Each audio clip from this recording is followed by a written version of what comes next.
Welcome friend, love is an illusion के इस नए चैनल पर आप सभी का स्वागत है। मैं इस चैनल को क्यों बनाया हूँ, क्यों मैं स्क्रीन को ब्लैक रखा हूँ, धीरे धीरे आप लोगों को समझ में आएगा। क्योंकि मैं किसी वीडियो के माध्यम से आपके दिल में उतरने का प्रयास न करके मैं आपके दिल तक अपनी बातों के माध्यम से ही उतरना चाहता हूँ। क्योंकि यह कहानी देखा जाए तो सभी उस प्रेमी जोड़े, प्यार के पंछी सभी को जोड़ता है। क्योंकि प्यार वह एहसास है जिसे हर कोई अपने जीवन में चखा है या चखने के प्रयास में है, पर वो किस्मत वाले होते हैं जिन्हें अपना प्यार हमसफ़र के रूप में आखिरी सांस तक साथ में चलती है। यह केवल लड़के और लड़की दोनों के सामाजिक और उसके मार्मिक मनोदशा को स्पष्ट नहीं करता है। केवल प्रेम को परिभाषित करने का प्रयास किया जाए तो वह गुमनाम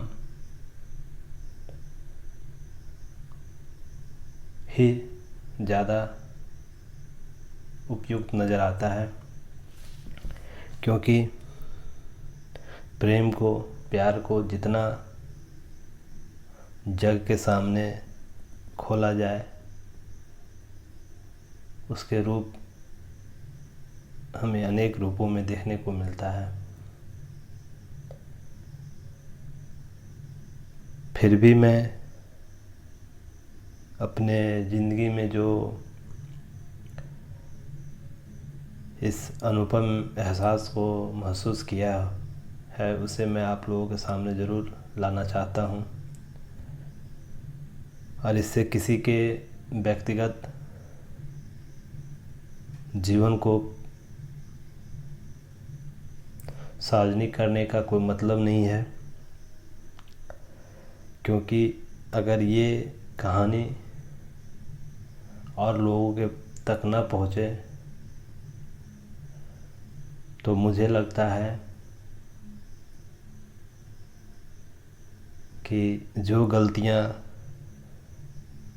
समाज आदिकाल से करती आ रही है, यूँ कहें राधे कृष्ण के जुगों से, जिसमें उनके पवित्र रिश्ते को भी सामाजिक प्रश्नों से, सामाजिक दायित्वों से, सामाजिक कुरीतियों से छलनी किया गया है।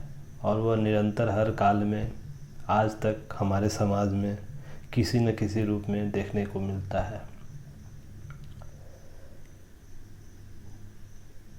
प्यार पर सामाजिक बंधन, माता पिता का सामाजिक दायित्व हमेशा हावी रहा है और न जाने कितने युगों तक यह हावी रहेगा। अगर केवल यह मेरा प्रेम होता तो निसंदेह मैं और गुमनाम लोगों की तरह गुमनाम प्रेम को यूं ही अपने जीवन में बनाए रखता है। पर मेरा प्रेम केवल प्रेम न होकर, प्यार न होकर, वो कुछ और ही था जो मुझे बागी बनाने पर मजबूर किया। बागी शब्द मैं इसलिए जोड़ा हूँ क्योंकि प्रेम एक बगावत है। अगर आप बगावत नहीं करते हैं तो प्रेम नहीं करते हैं, क्योंकि सामाजिक ढांचा में प्रेम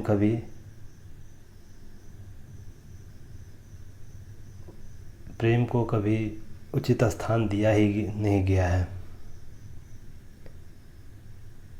हम 21वीं सदी में जी रहे हैं, फिर भी प्रेम के संबंध में, प्यार के संबंध में हमारा सोच वही पुरातन स्थितियों में जकड़ा हुआ है।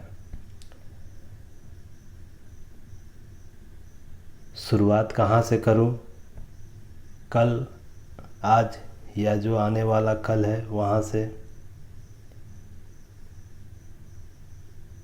प्यार सबसे ख़ास होता है, मैंने बचपन से ही सुना था। शायद इसी का असर मेरी अब तक की ज़िंदगी पर रहा। हाँ, ये अलग सी बात है, सबकी अपनी इम्पोर्टेंस या महत्वपूर्ण कुछ और भी चीज़ें होती रही होंगी या होती हैं और होनी भी चाहिए। मैं क्या सोचता हूँ वो मायने रखता है मेरी ज़िंदगी में, और मैंने वही किया जो कुछ ख़ास रहा मेरे लिए। समाज के अनेक रूप हैं, कुछ अच्छा, कुछ बुरा, पर समाज का कुछ ख़ास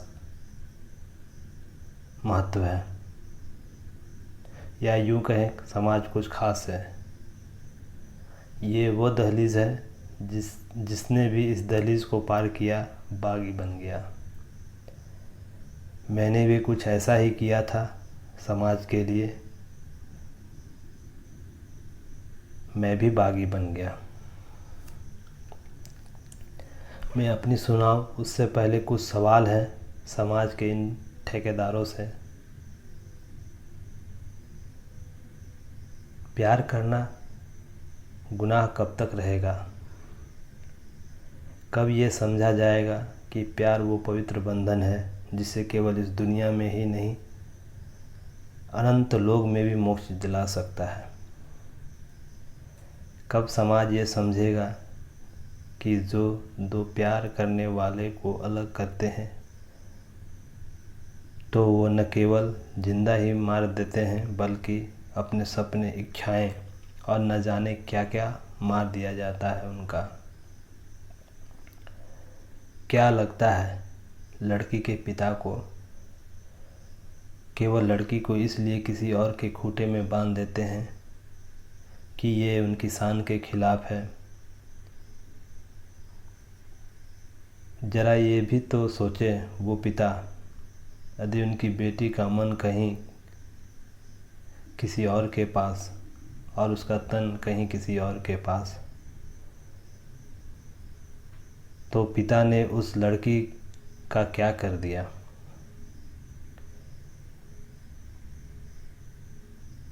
अपने सामाजिक दायित्व में, सामाजिक प्रतिष्ठा में अपने प्यार से बेटी जो प्यार से पाला है उसे कौन सी ज़िंदगी उसने दी है तोहफे में? क्यों यह प्रश्न पिता से पूछा नहीं जाए?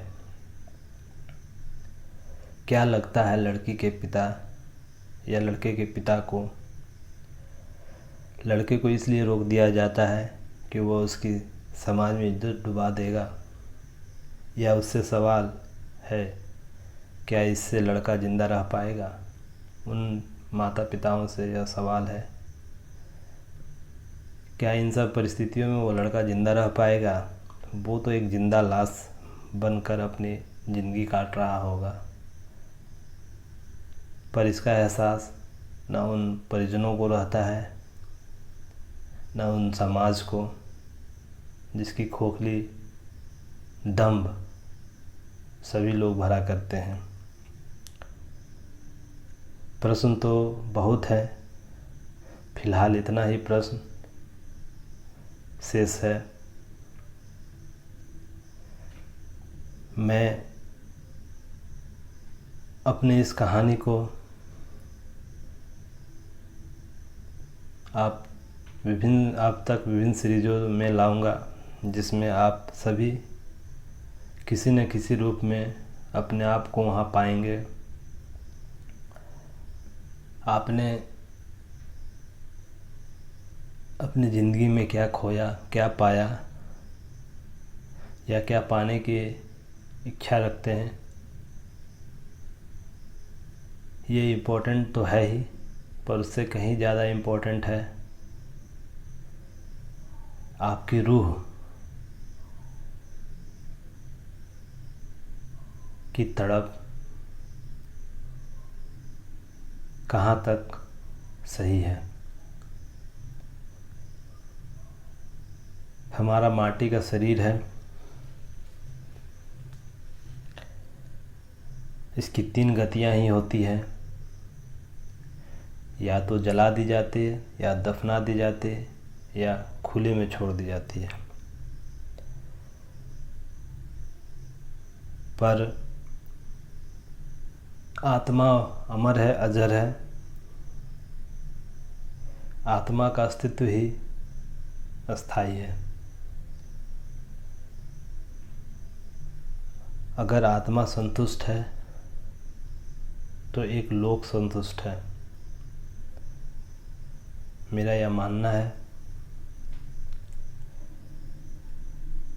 अगले वीडियो में मैं आपको यह बताने अपनी कहानी का शेष भाग लेकर आऊँगा, जिसमें किस तरह उन हालातों से मैंने उन हालातों को सामना किया, उन हालातों के बीच रहा, समाज की उन दहलीज को मैं लांघने की कोशिश किया।